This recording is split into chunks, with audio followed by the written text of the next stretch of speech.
이 새벽에 나오신 우리 성도님들 가운데 하나님 주시는 은혜와 평강이 함께 하시기 바랍니다. 오늘 시편 4편 말씀을 보면 우리는 다윗의 처한 상황을 알 수 있습니다. 시편 4편 1절에 보면 다윗이 하나님을 의의 하나님이라고 부릅니다.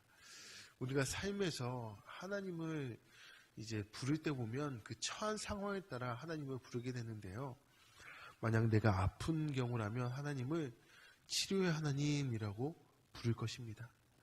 내가 사랑이 필요하거나 아니면 사랑이 넘쳐 있다면 하나님을 향하여 사랑의 하나님이라고 고백할 것입니다.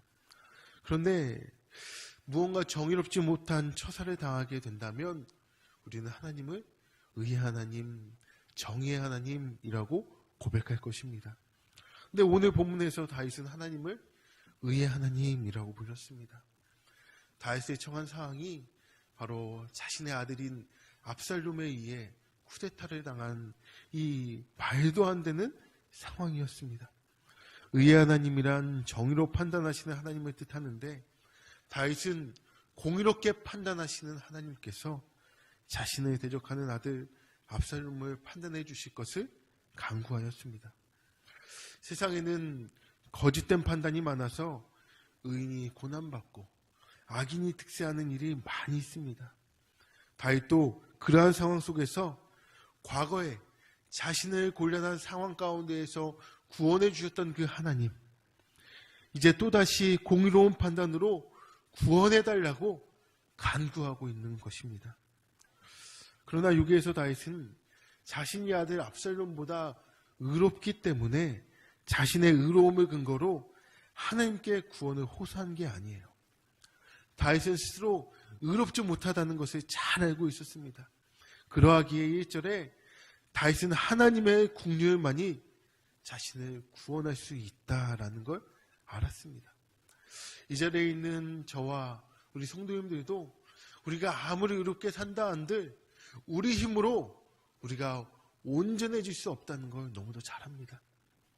우리가 아무리 애써본다 한들 우리 능력으로 우리의 힘으로는 의로워질 수 없다는 걸 너무도 알아요. 그렇기에 우리는 온전하신 하나님께 이 새벽 구하는 거 아니겠습니까?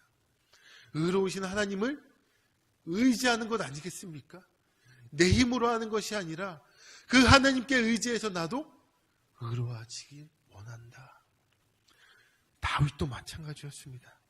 오직 하나님만이 의로우시기에 그분께 나의 이 삶을 의탁할 때에, 맡길 때에 의로운 자의 편에 서서 살아갈 수 있게 되기 때문입니다. 오늘 하루 우리는 수많은 선택의 기로에 서게 될 것입니다. 세상의 편에 서서 한순간을 살아갈 것인지, 의로운 하나님 편에 서서 순간순간 살아갈 것인지, 선택은 우리, 저와 여러분이 하는 거예요.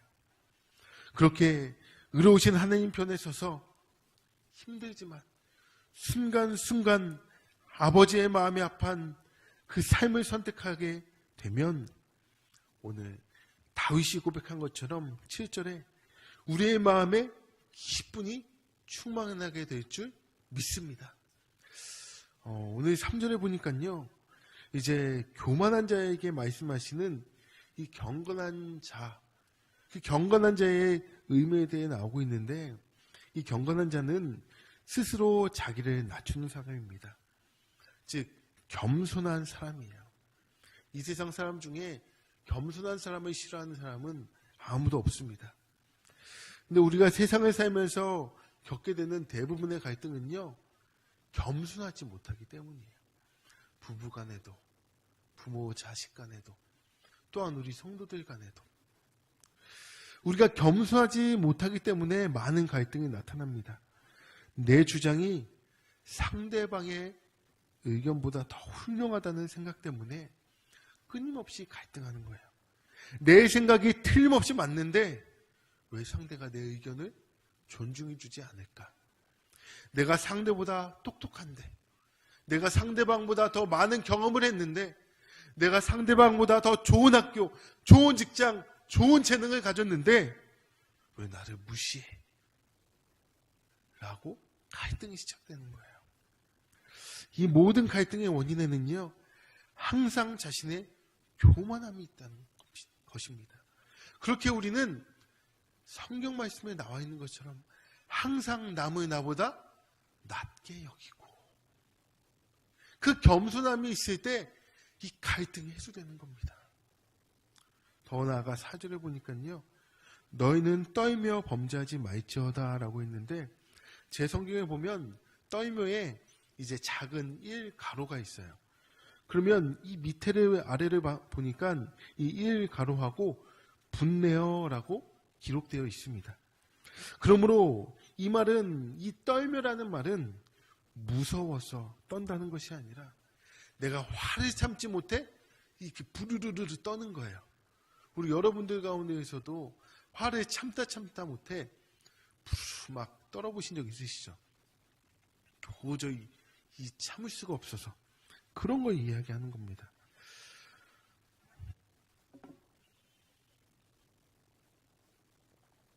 자신의 화를 스스로 절제하지 못할 정도로 화가 난 상태, 떨며, 이 정도가 되면요, 이제 이성은 사라지고 감정만 남게 되는 거예요.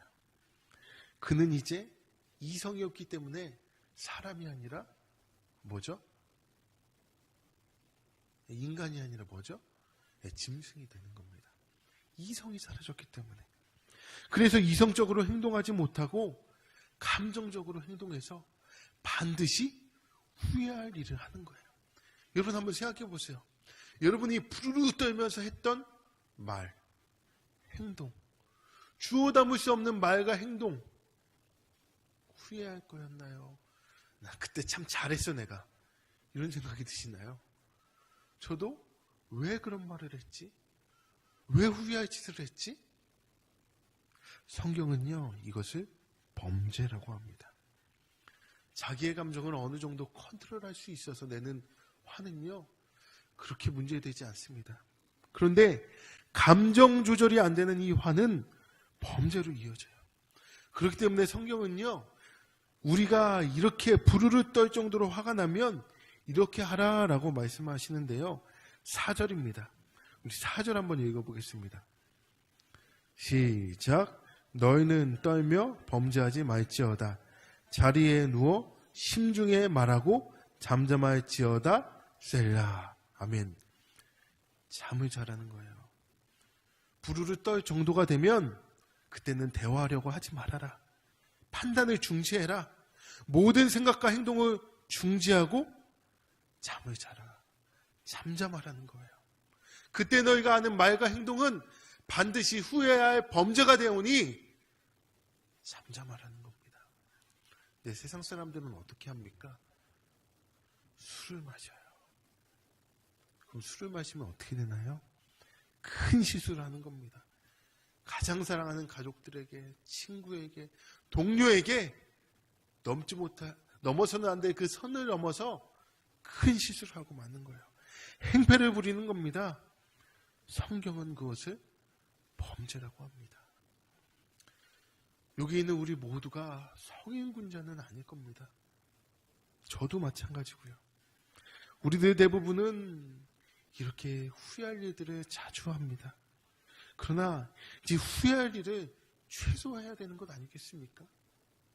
성경에서 말하는 대로 떨며 범죄하지 말라. 자리에 누워 심중히 말하고 잠잠하라고 말씀합니다. 그리고 8절에 내가 평안히 눕고 자기도 하리니 나를 안전히 살게 하시는 이는 오직 여호와이시니이다.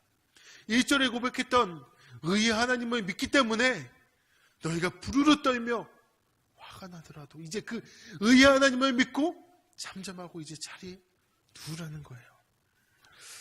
요즘에 많은 사람들이요, 잠을 자지 못한다 그래요. 직장인 10명 중 7명은요 불면증에 이제 힘들어하고 괴로워한다고 합니다. 그 이유는 39.3%가 스트레스 때문이다라는 보고 결과가 있어요. 걱정과 근심 때문에 잠을 못 잘 수도 있고, 아파서 잠을 못 잘 수도 있고, 남편이 코를 골아서 잠을 못 잘 수도 있고, 아무튼 잠을 잘 못 잔다는 거예요. 스트레스라는 거죠. 그러나 모든 근심 걱정을 주께 맡기면 우리는 평안히 잠을 누릴 수 있습니다. 그래서 하나님께서 사랑하는 자에게 잠을 주신다라는 게 설교 시간에 잠자는 그런 잠이 아니라 의의 하나님을 믿고 살아가는 우리, 이제 그 마음이 평안해서 걱정, 근심이 없어지고 부르르르 분을 떨었던 그 분노까지도 이제 그 하나님께 맡겨드림으로 우리는 평안히 쉼을 누릴 수 있게 된다는 거예요.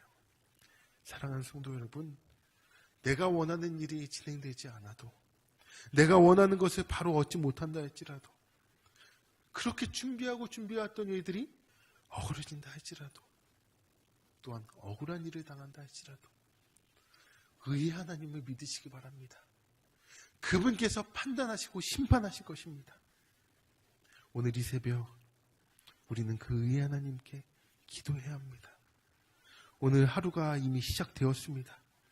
오늘을 살고 이제 저녁에 잠자리에 누울 때에 여러분의 마음에 7절에 있었던 것처럼 기쁨, 내가 평안히 눕고 자기도 하리니 나를 안전히 거하게 하시는 이는 오직 여호와이시니이다 라는 고백을 드리시는 우리 성도님들 되시기를 주의 이름으로 축원합니다. 기도하겠습니다. 하나님